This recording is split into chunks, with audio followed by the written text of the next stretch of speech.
if you've been treated for depression for years, but the medication never seems to work quite right, or if you have periods where you feel not just sad but strangely agitated and wired, you might be looking at the wrong label.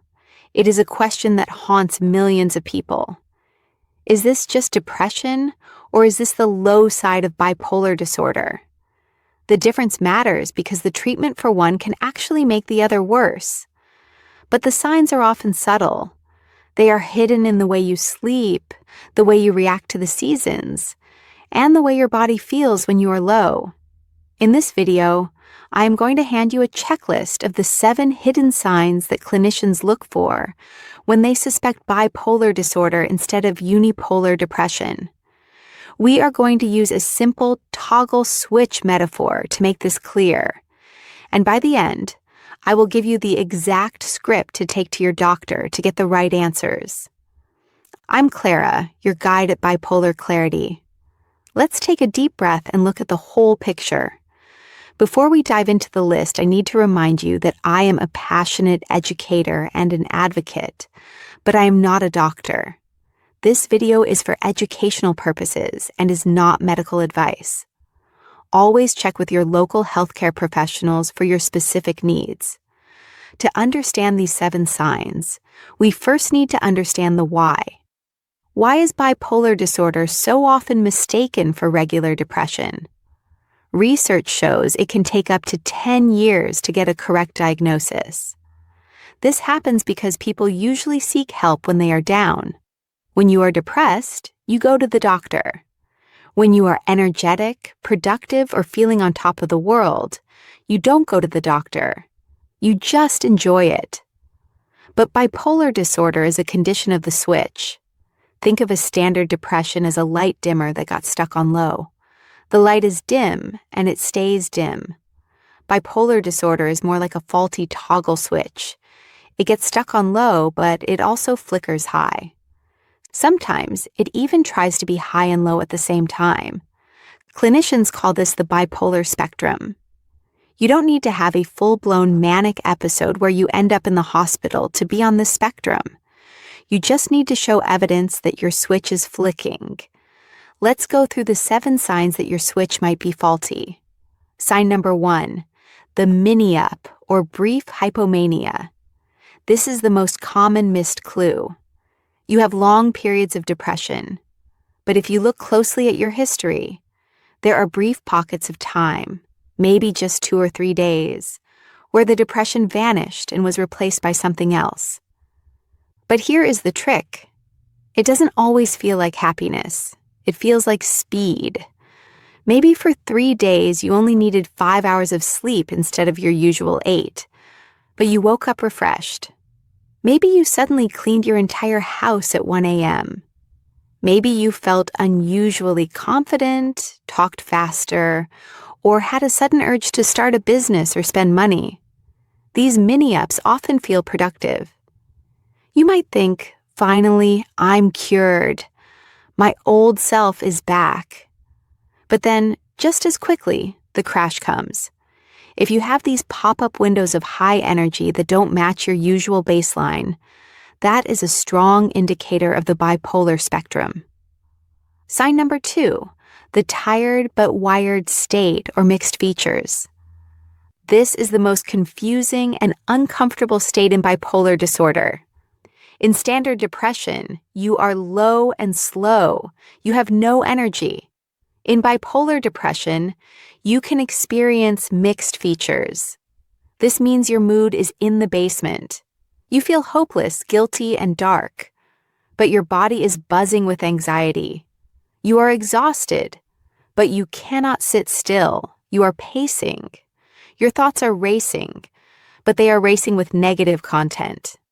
It feels like pressing the gas pedal and the brake pedal at the same time. The engine is revving, but the car isn't moving. It creates smoke. Quick myth check. Many people think being agitated or snappy during depression is just bad coping. It is not. It is biology. It is a sign that the high energy system is activating while the low mood system is still dominant. I want to pause here for a moment because this mixed state is a high-risk zone. Because you have the darkness of depression combined with the energy of agitation, the risk of acting on impulsive or dark thoughts is higher. If you are feeling this tired but wired sensation and having thoughts of suicide or self-harm, please know this is a medical emergency. In the US and Canada, you can call or text 988 to connect with the Suicide and Crisis Lifeline. You are not doing depression wrong. You are having a mixed episode, and it is treatable. Sign number 3, the antidepressant reaction. This is a huge clue that often shows up in your medical history. If you have bipolar disorder, but you are treated with a standard antidepressant, like an SSRI, without a mood stabilizer, one of 3 things often happens. 1, the poop out. It works for 2 months and then stops working completely. 2, the switch. You take the antidepressant and suddenly you feel too good. You feel wired, you stop sleeping, and you feel agitated. The medicine pushed you straight into hypomania. 3, the worsening. You take the antidepressant and you actually feel more anxious and agitated, not less. If your reaction to antidepressants has been, "It made me feel like I had too much coffee," or "It worked and then stopped," tell your doctor. That is a hallmark of the bipolar spectrum. Sign number 4, the body of the depression, or atypical features. Standard melancholic depression often involves insomnia, can't sleep, and weight loss, can't eat. Bipolar depression often looks like the opposite. We call it atypical features. Instead of insomnia, you have hypersomnia. You could sleep 12, 14, or 16 hours a day and still wake up exhausted. Instead of weight loss, you have carbohydrate cravings. You want bread, pasta, and sugar. And physically, you experience something called leaden paralysis. This is exactly what it sounds like. Your arms and legs feel like they weigh 500 pounds. Moving feels like walking through wet cement. If your low periods feel heavy, sleepy, and hungry, that points toward the bipolar spectrum. Sign number 5, the timeline, sudden versus gradual. Standard depression often has a slow onset. It creeps in over weeks, usually triggered by a stressful life event. Bipolar depression can be more like a light switch.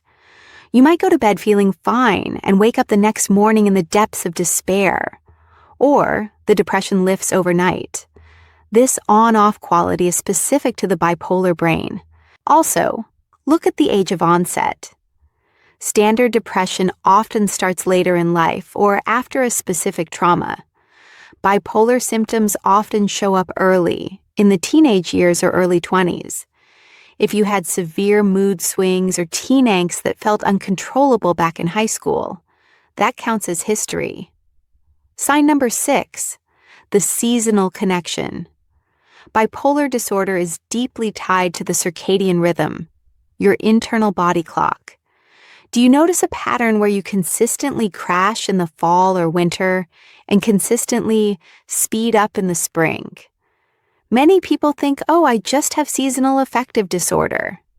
And that might be true. But if your spring thaw turns into a period of not sleeping, high anxiety, or intense productivity, that is a seasonal bipolar pattern. You are like a solar panel.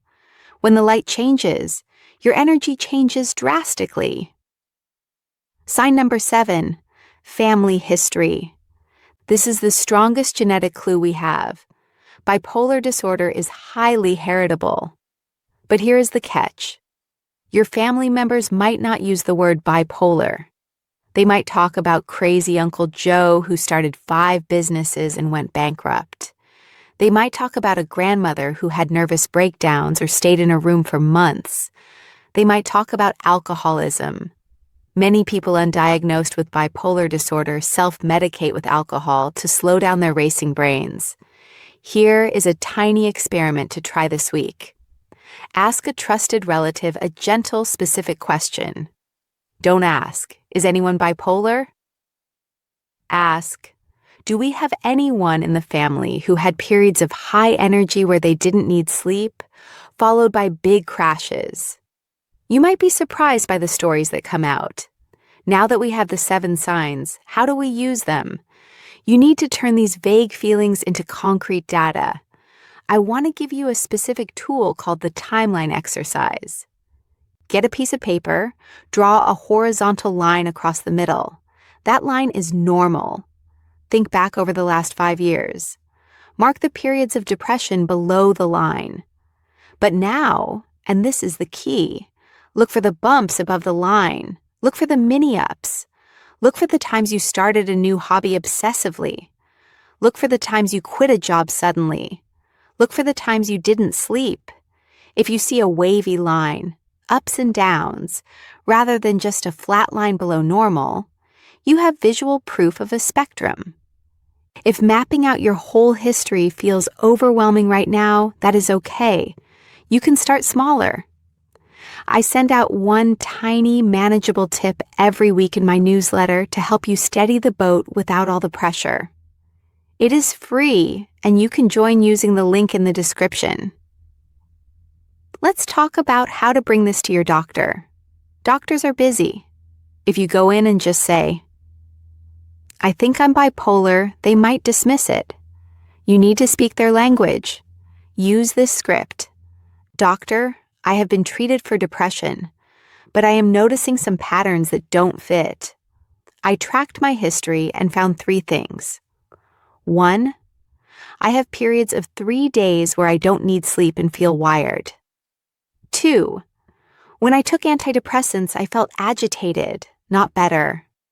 3, my depression feels heavy physically, and I sleep 14 hours a day.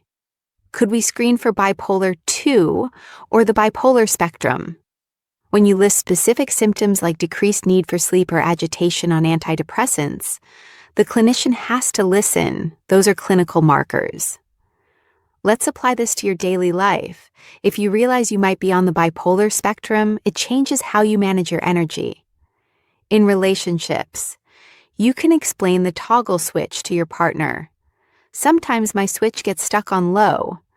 It's not that I don't love you. It's that my system is powered down. Other times, my switch flickers. Hi. If you see me cleaning at 2 a.m., that is a symptom, not just coffee."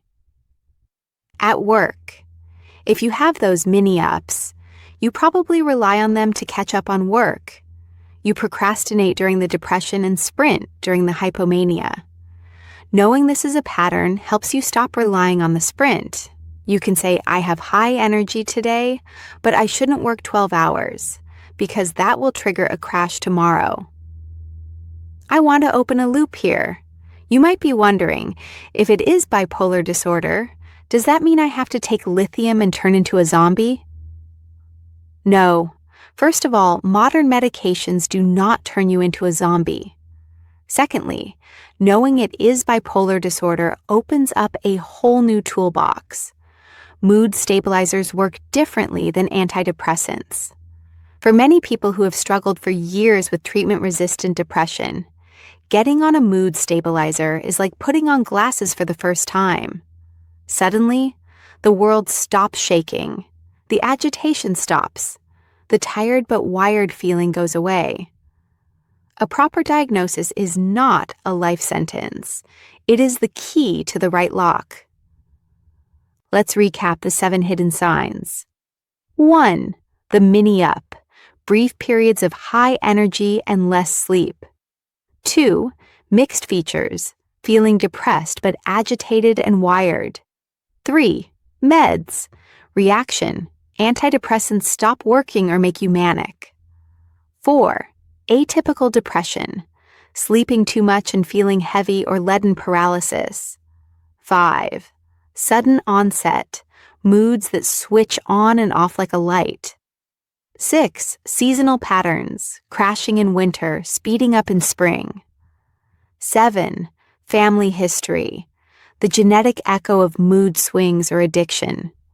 Here is your homework for this week. Do the timeline exercise. Just take 10 minutes, sketch out your last few years, look for the waves. If you see the waves, make that appointment. You do not have to live in the cycle of treat depression, get worse, repeat. You deserve to know what you are actually fighting. If this video helped you connect some dots, please subscribe. We are building a library of plain English guides to help you navigate this journey. For your next step, I highly recommend watching the video appearing on your right. It is called Bipolar 1 versus 2, What Actually Makes Them Different. It will help you see where these hidden signs fit into the official diagnosis categories. Thanks for watching, and remember, the more you know your pattern, the less it controls you.